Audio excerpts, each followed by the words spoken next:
Con estos comentarios de San Agustín, lo que vemos es que estamos en el Salmo 85, nos vamos a concentrar en el versículo 3, dice el versículo: Señor, apiádate de mí, porque todo el día clamé a ti. Entonces dice Agustín, 85, en el versículo 3, Señor, apiádate de mí, porque todo el día clamé a ti. Y dice Agustín, todo el día clamé a ti, no clamé solo un día. Entonces, fíjense la diferencia.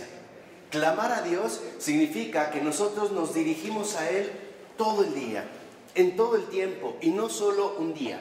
O sea, no solo clamar a Él cuando tenemos algún problema o alguna preocupación, sino dirigirnos a Él también cuando estamos alegres, contentos o en paz. No solo utilizar a Dios, vamos a decirlo así, esporádicamente. No solo bajo ciertas situaciones o circunstancias. O sea, no tener pretextos para dirigir mi atención a Dios. Que no necesite pretextos. Que sea ante todo la amistad la que nos mantiene unidos. De tal manera que cuando dice todo el día se refiere a todo el tiempo, sin cesar. Que no estemos nosotros limitados a los pretextos o a las dificultades para poder dirigir nuestra atención a Dios, sino que más bien sea en todo Dios lo que precisamente concentre nuestra atención, que sea aquello que en efecto a nosotros nos permita dirigirnos hacia su presencia, ¿no?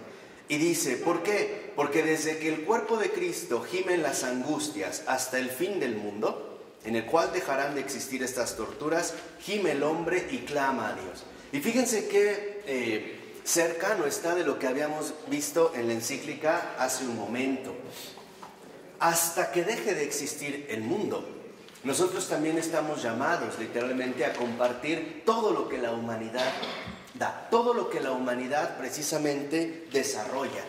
Sus placeres, sus alegrías, sus triunfos, sus fracasos, sus cansancios, sus esperanzas, sus anhelos, sus frustraciones, sus sufrimientos, sus padecimientos.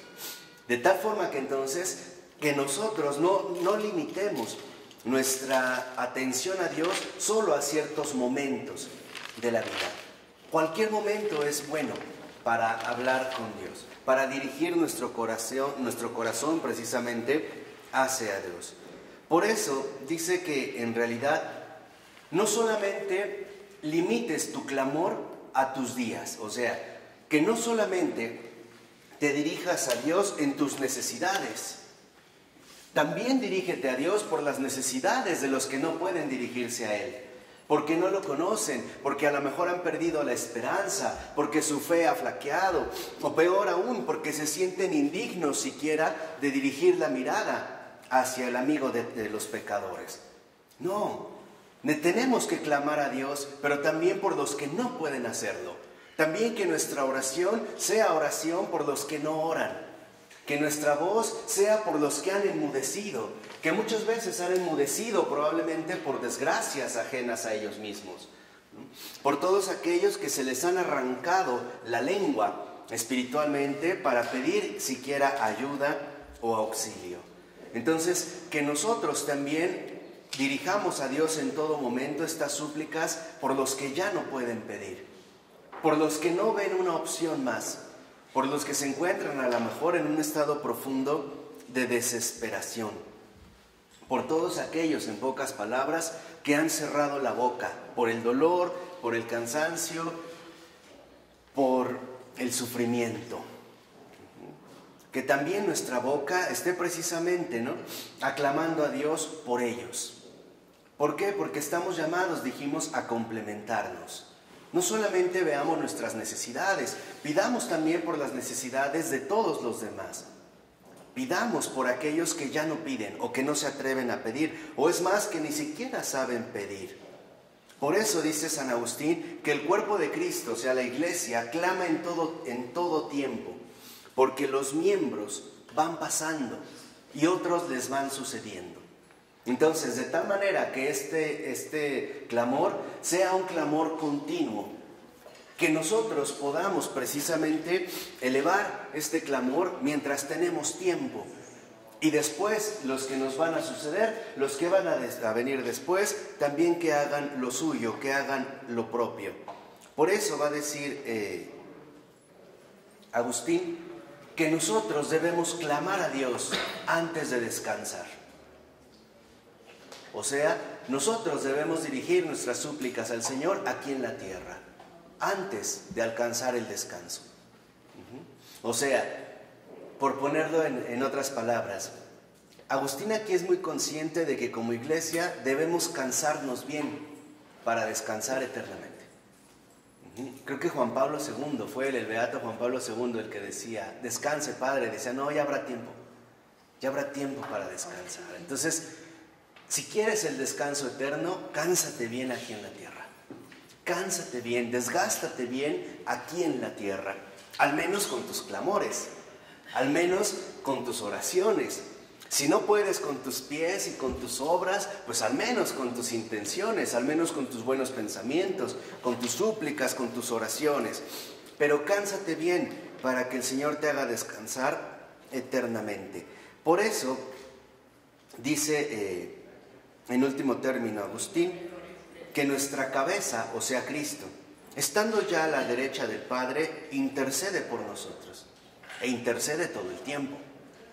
De tal manera que si nosotros seguimos a quien es la cabeza, pues estaremos dispuestos a hacer lo que Él hace también, que es interceder por todos nosotros.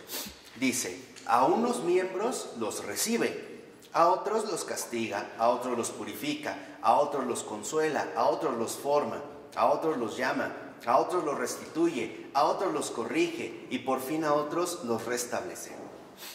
Y aquí tenemos también una especie de mini programa para nosotros.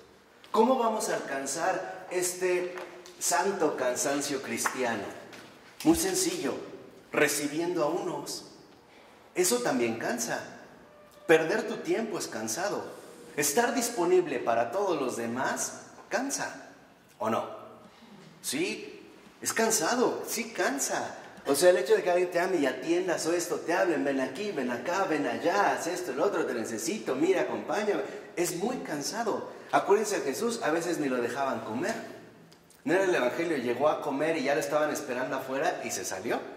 Ni tiempo le dieron de comer. Lo mismo a veces le pasaba al pobre cura de Ars, ¿no? De por sí estaba bien flaco. Y luego se iba a comer una fruta, ¿no? Y lo buscan, ay, nada más la olía, ¿no? Y lo dejaba, ¿no? Decía, con esto me conformo. Y ahí va, ¿no? Y ahí va corriendo y luego en los campos y que una confesión y no sé qué y tantas horas y un niño enfermo. ¿Y por qué? Porque en realidad ese es el afán cristiano. El afán, el verdadero afán cristiano consiste en hacer todo lo que Cristo hace. Ese es el afán. O sea, el cristiano, el verdadero cristiano no hace cosas por cuenta propia. El cristiano simple y sencillamente hace todo lo que Cristo realiza. De tal manera que si comparte el cansancio de Cristo, pues también va a compartir el descanso de Cristo.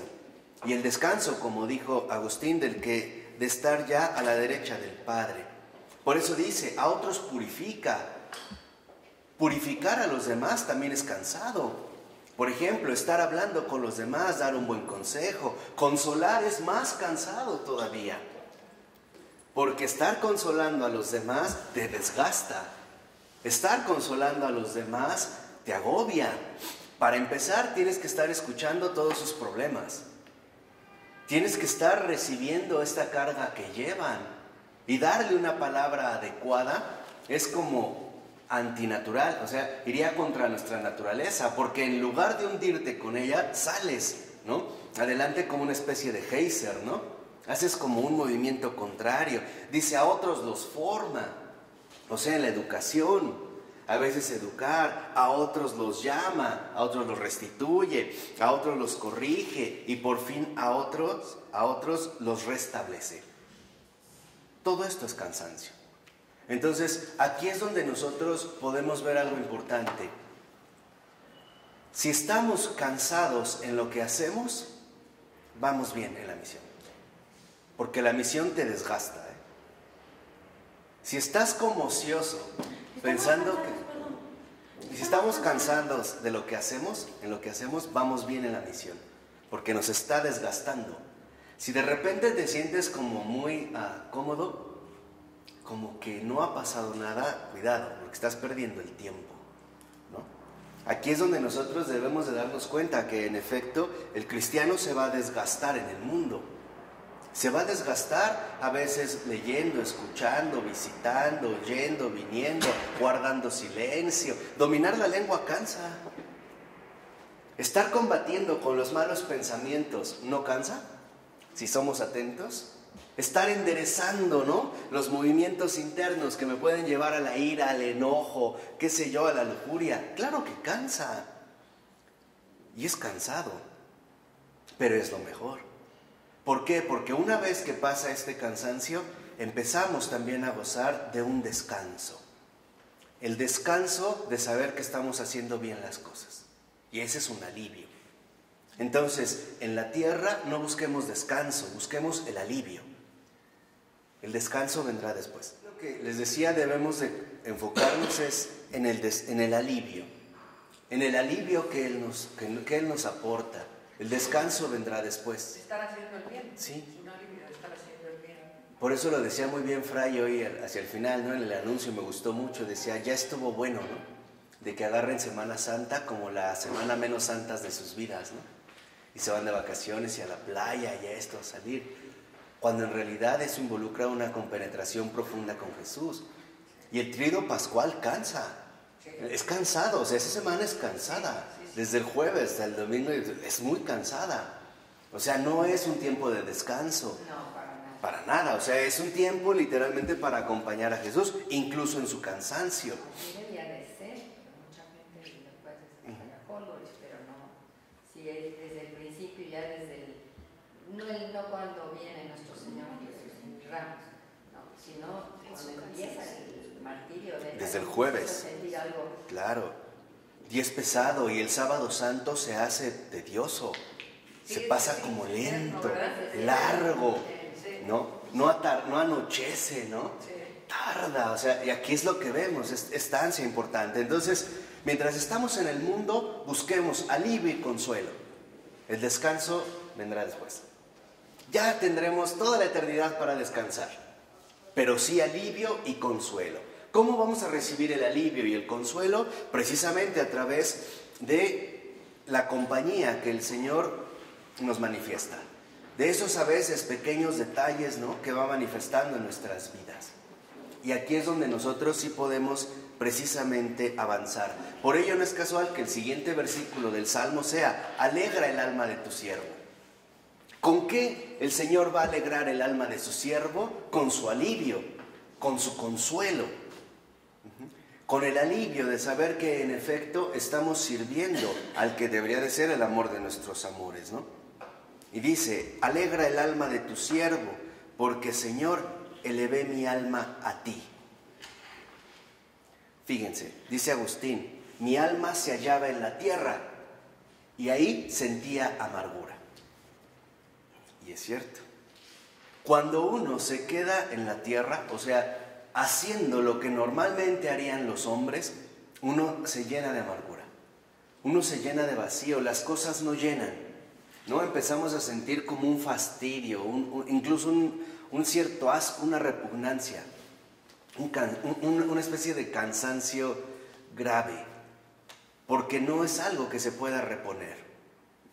En cambio, cuando nosotros elevamos el alma hacia el Señor, lo primero que vamos a recibir es este alivio, de saber que precisamente Él nos recibe.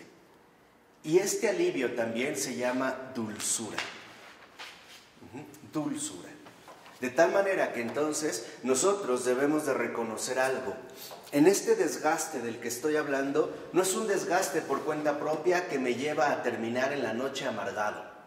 No. Porque entonces no es precisamente lo que el Señor me está pidiendo. Lo que el Señor me pide me cansa, sí, pero con dulzura, suavemente, dulcemente. Es como cuando alguien se va de excursión y sube una montaña maravillosa y le encantó. Termina cansado, pero no amargado. Incluso termina feliz, ¿no?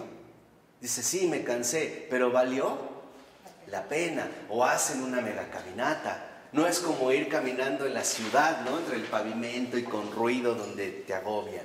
No, esto es bien importante. O sea, en la actividad que nosotros realizamos, busquemos siempre la suavidad, la dulzura. Porque el Señor es dulce, no es amargo. Si nuestras actividades ordinarias de repente empezamos a sentir como fastidio, como molestia, como coraje, lo más probable es que o no es lo que el Señor nos pide o no es como nos lo pide. Esa es la diferencia. Y aquí debemos ya de empezar a hacer un discernimiento. En este desgaste estoy hablando de un desgaste dulce, de un desgaste suave. No es un desgaste amargo, doloroso, así opresivo. Por eso también insiste Agustín, Señor, ¿no? Dice, llena de gozo mi alma junto a ti, porque tú eres la alegría. Y esto es lo importante, cuando las cosas vienen del Señor, en efecto, de fondo hay una alegría, pero no es la alegría ordinaria que nosotros nombramos de esa manera. No es la alegría de un estado interior placentero. No, no es esa alegría. Es una paz. Es una alegría, es como una paz profunda que nada te quita, que nada la puede turbar. Aunque vengan otras situaciones, esa paz dulce, les decía, esa suavidad, ¿no? Ese es literalmente lo que conforta y realmente llena al alma. De tal manera que entonces, aunque nosotros de repente sintamos este cansancio, no está mal, pero siempre y cuando sea con suavidad, ¿no? Sea de repente con esta incluso dulzura.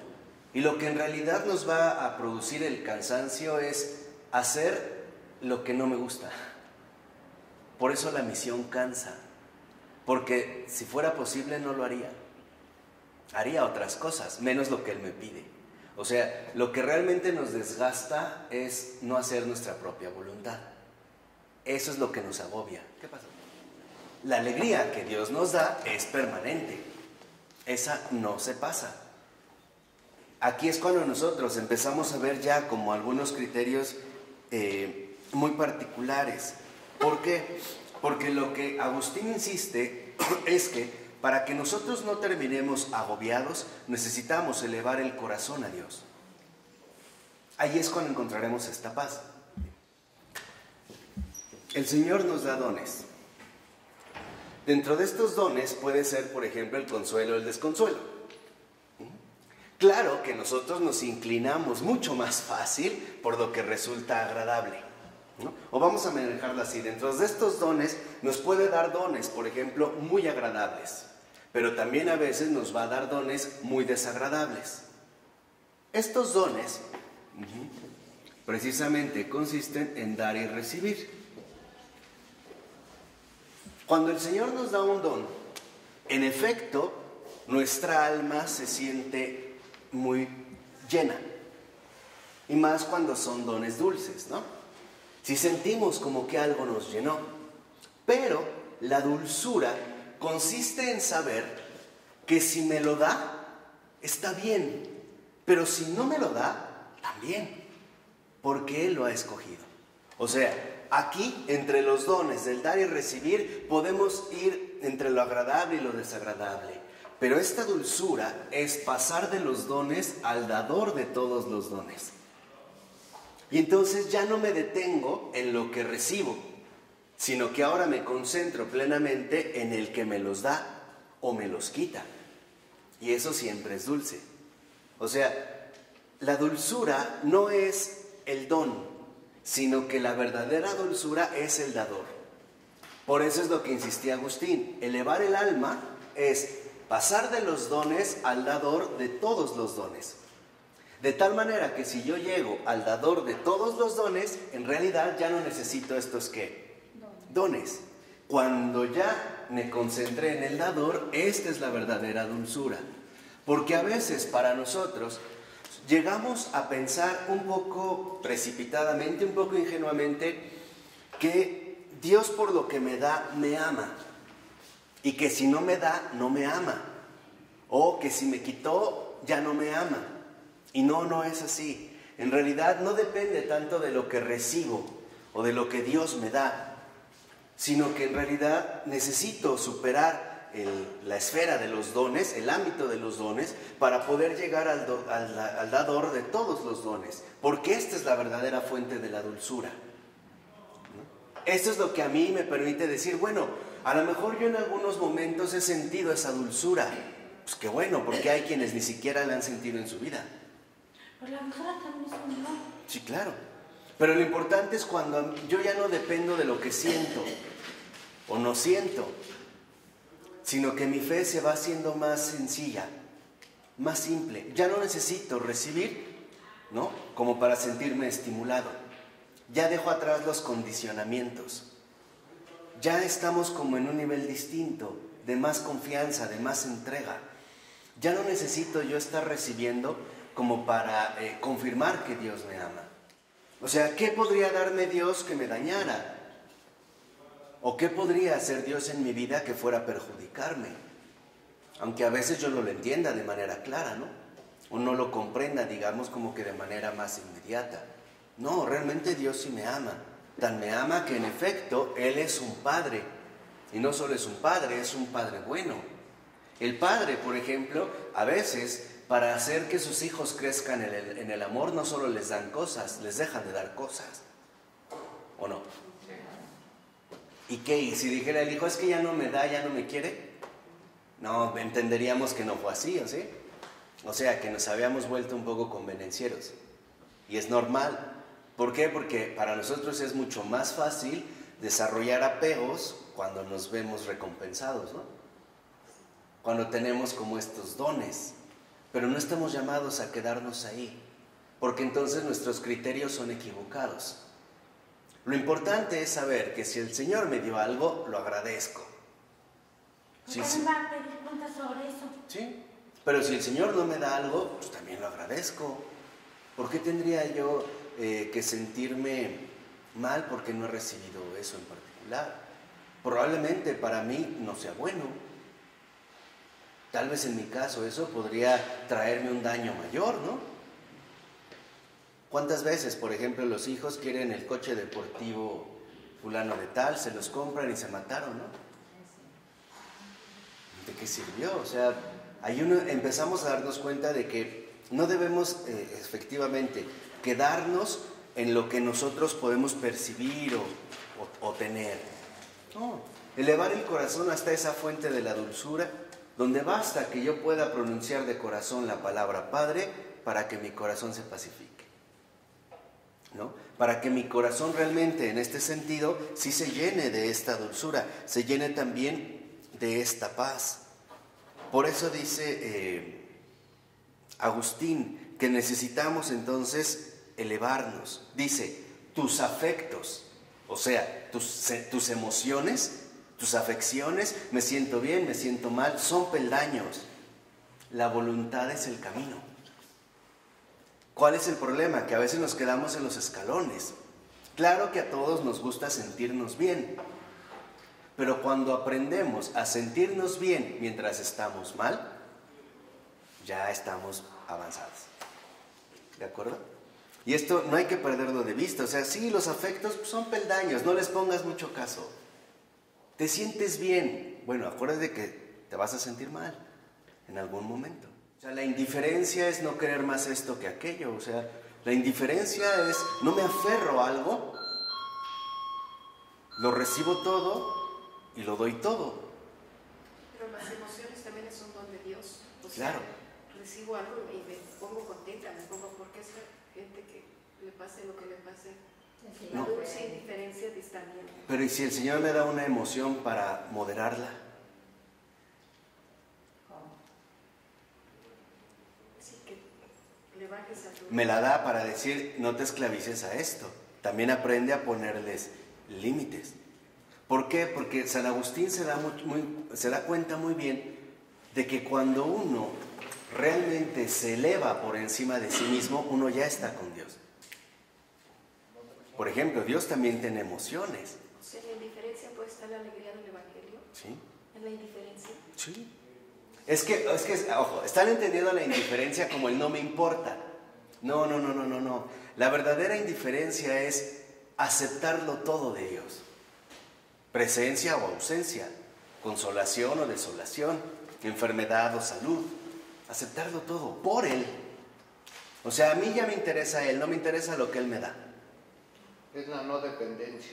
Exactamente. Y esa es la dulzura de ser libre.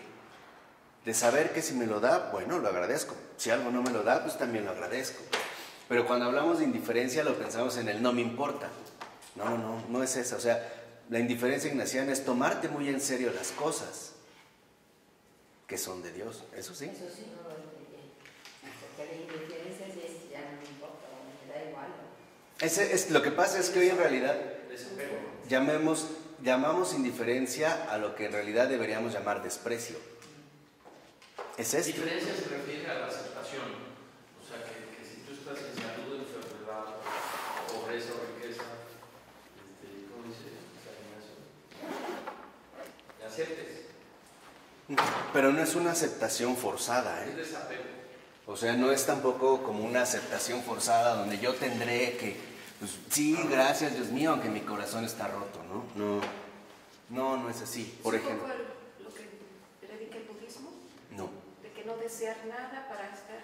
No, mejor si quieren después les doy una clase de la indiferencia ignaciana. Ay, sí, pues eso no lo entiendo. Es así. Yo creo que sería mejor para no precipitarlo. La indiferencia. ¿Eh? La real indiferencia. Ok, la indiferencia ignaciana. La indiferencia ignaciana, porque hoy, digo, los manejamos como desprecio. Pero bueno, vamos a dejar aquí. En nombre del Padre, del Hijo y del Espíritu Santo. Amén. Bueno, que esté